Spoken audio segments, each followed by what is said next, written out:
One of the things I've learned from years of running cameras is that the shortest route is usually the least interesting one.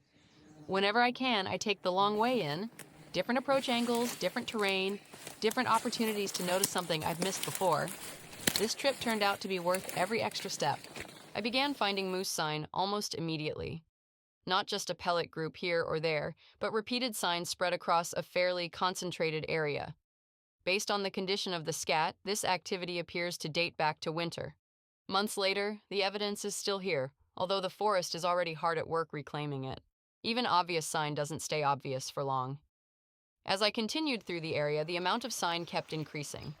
And then I found something particularly interesting. This appears to be an area where a moose spent a considerable amount of time during the winter. Scat piles were scattered throughout the site, suggesting repeated use rather than a single pass-through. Finding a travel route is one thing. Finding a place where an animal appears to have settled in for a stretch is something else entirely. What struck me most was the terrain itself. This isn't easy country to move through. The understory is thick, visibility is limited. Yet a moose clearly spent considerable time here. The trail of sign eventually led me right past one of my camera locations. Naturally, I was convinced I was about to be rewarded with some incredible footage. I was not.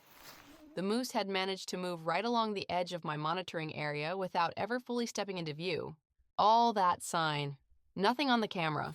I was running short on time and was ready to head out, but there was one more spot I wanted to check.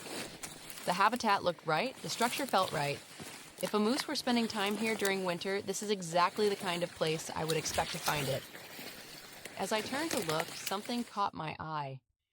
Now, if you've spent much time looking for antlers, you know that you end up seeing a lot of things that aren't antlers.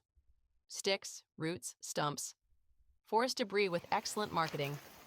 Normally, I take a photo and then discover I've fooled myself again. This time was different. I knew what I was looking at.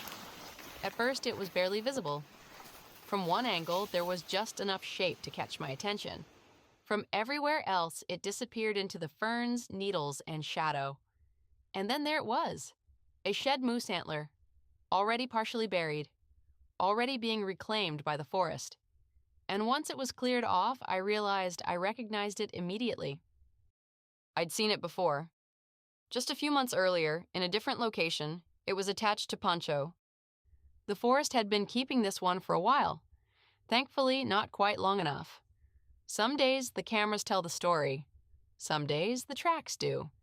And every once in a while, if you're willing to take the long way in, the woods leave behind something unexpected. Thanks for following along. Let's keep Wisconsin moosey.